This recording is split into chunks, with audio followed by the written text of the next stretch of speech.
TOEFL! Before we start, don't forget to like and subscribe. Good luck! Please read through the directions or skip ahead.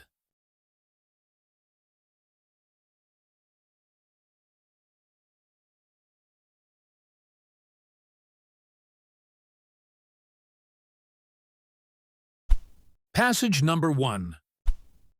Listen to a conversation between two students discussing a research paper. Hey, Emily, how's your research paper coming along? I know you were working on that environmental science topic. Oh, hi, John.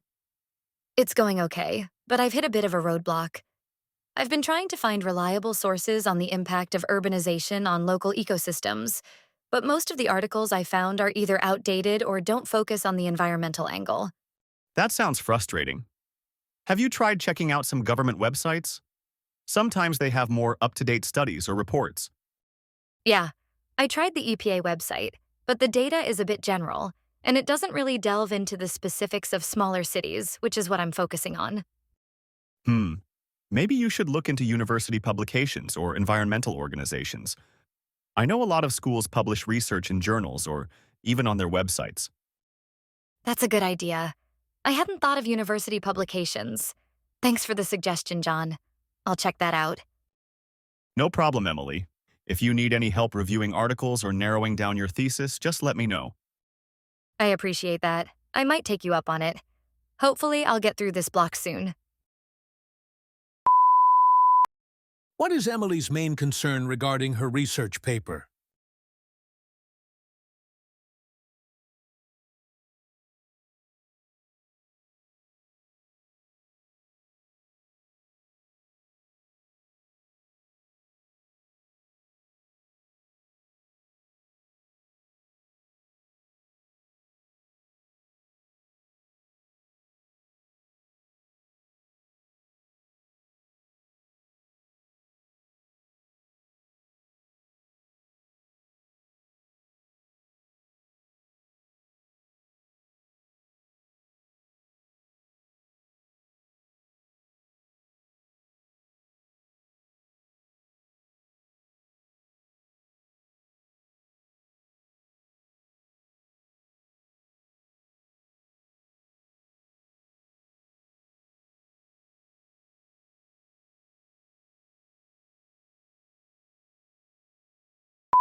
What suggestion does John give Emily to help with her research?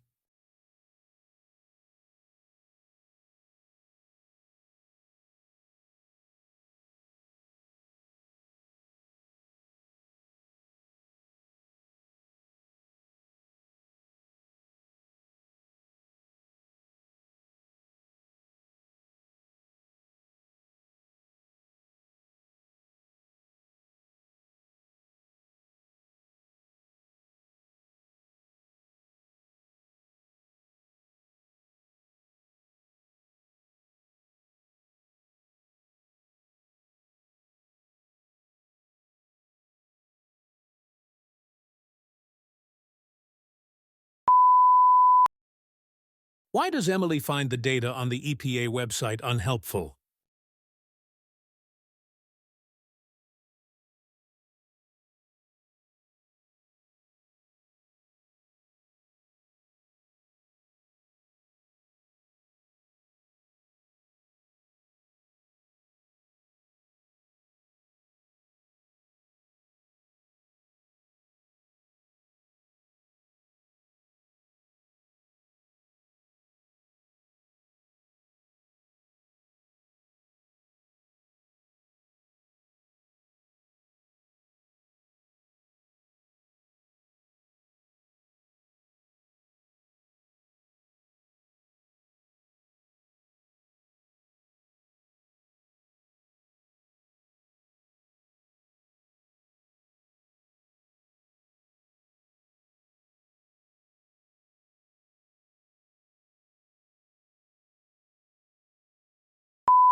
What will Emily probably do next?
What is the main topic of the conversation?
Passage number 2.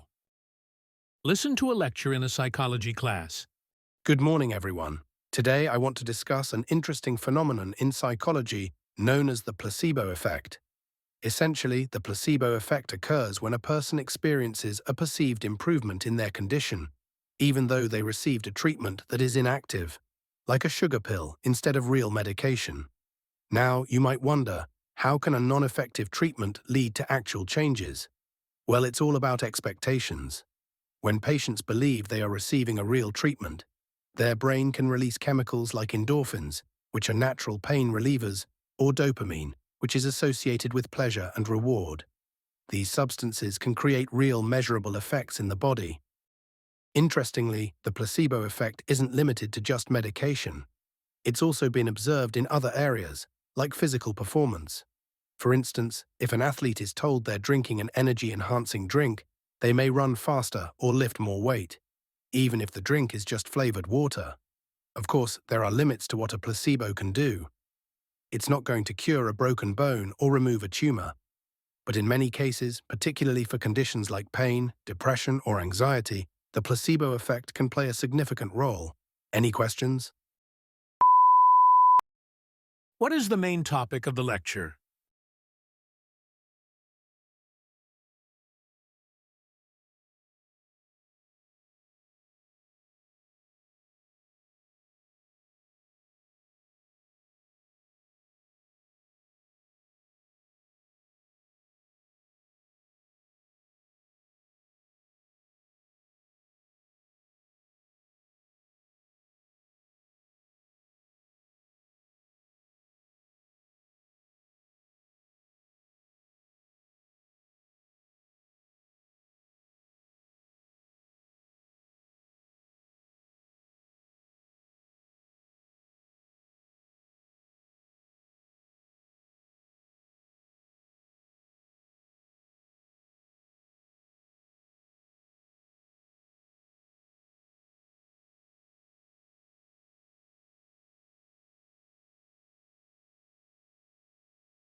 According to the professor, what is required for the placebo effect to work?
What example does the professor provide to show that the placebo effect isn't limited to medication?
Why does the professor mention endorphins and dopamine?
According to the professor, what is one limitation of the placebo effect?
Passage number 3.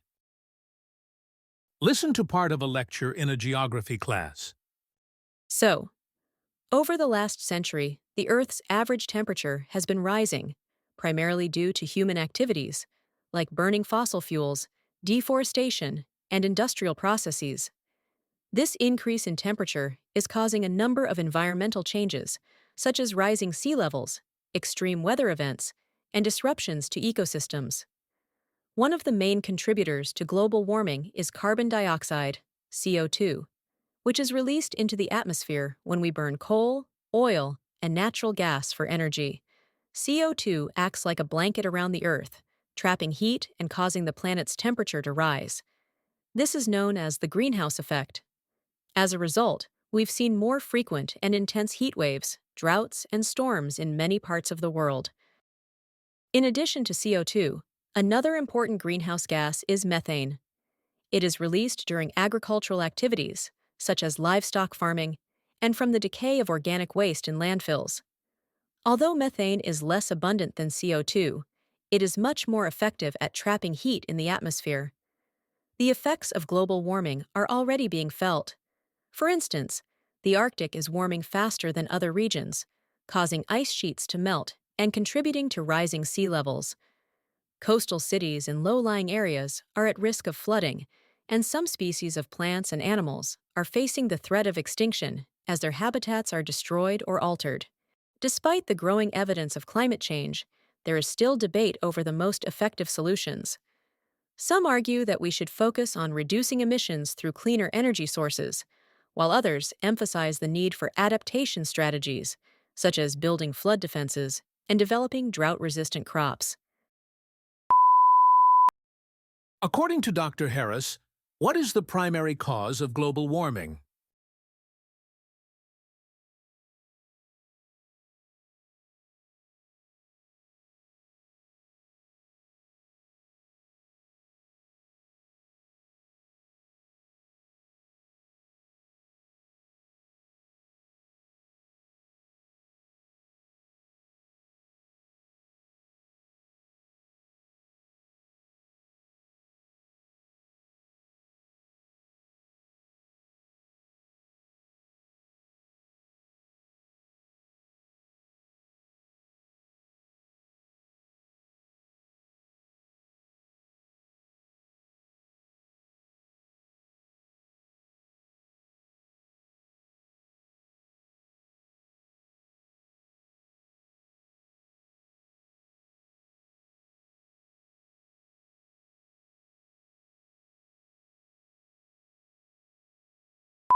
What is the greenhouse effect?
Which greenhouse gas is mentioned as being more effective than CO2 at trapping heat?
What is one consequence of global warming mentioned in the passage?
According to the professor, which area is warming faster than others?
What is the focus of the Paris Agreement, as mentioned in the lecture?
Passage number 4.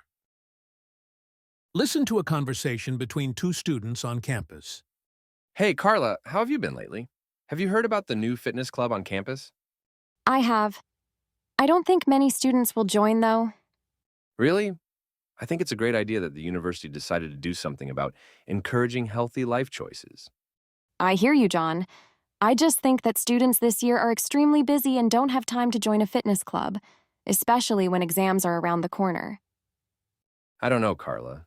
I think more people care about their health nowadays. My father hasn't been feeling well this past month, and that motivated me to take my health more serious.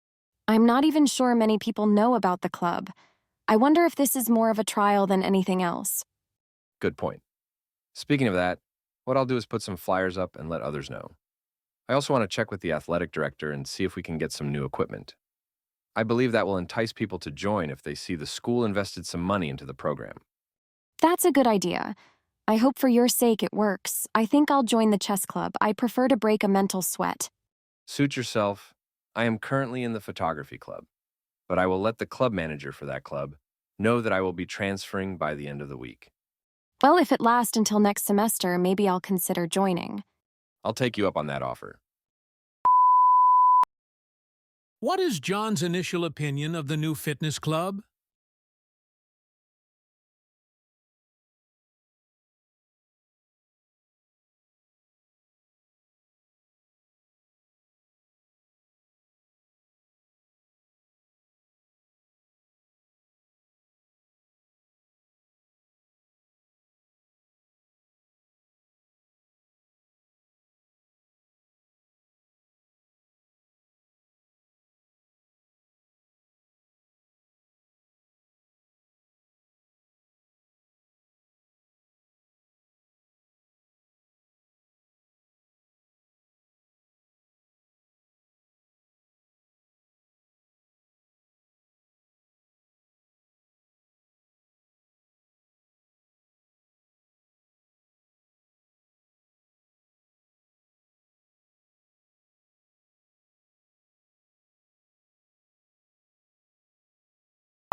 Why does Carla think students won't join the fitness club?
What personal reason does John share for caring about his health?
What does John plan to do to promote the fitness club?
Which two factors might improve student participation in the fitness club?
What is Carla's attitude toward the fitness club by the end of the conversation?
Passage number 5.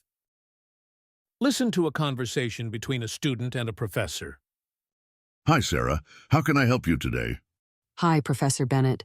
I wanted to talk to you about my essay on The Great Gatsby. I got my grade back and I was hoping for some feedback. Sure. I think you did well in identifying the central themes, like the American dream and social class, but there's room for improvement. What could I improve on? Well, while your analysis of the themes was insightful, you didn't provide enough textual evidence to back up your points. For example, when you discussed Gatsby's pursuit of the American dream, you didn't reference specific passages to support your argument. Oh, I see. So I need to include more quotes or examples from the text? Exactly. Including key quotes not only strengthens your argument, but also demonstrates a deeper understanding of the novel. Got it. Was there anything else I could work on? Yes, your conclusion was a bit abrupt. You summarized your ideas, but you didn't connect them to a broader perspective. A strong conclusion ties your analysis to larger questions or themes, leaving the reader with something to think about. Okay, so I need more textual evidence and a stronger conclusion. I'll work on that. Great. One last thing. Try to proofread carefully.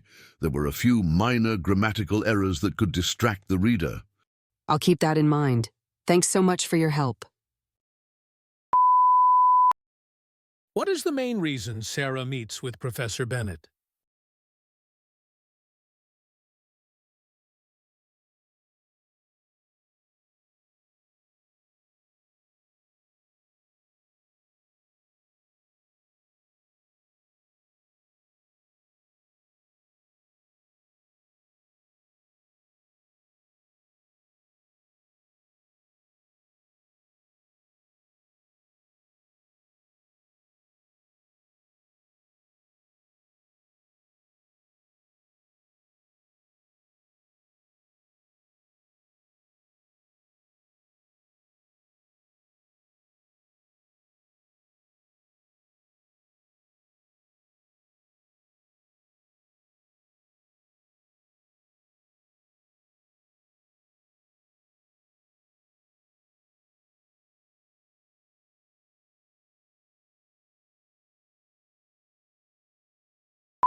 What aspect of Sarah's essay did the professor praise?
According to the professor, what was missing from Sarah's analysis?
How does the professor suggest Sarah improve her conclusion?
What improvements does the professor recommend for Sarah's essay?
What is Sarah's attitude at the end of the conversation?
This is your answer key for passages 1 through 5. Remember to focus on the main ideas and tone of the lecture. Understanding the speaker's perspective will help you choose the right answers. Take notes on key details and listen for any changes in topic. These cues will guide you through each question and improve your overall score. And don't forget to level up!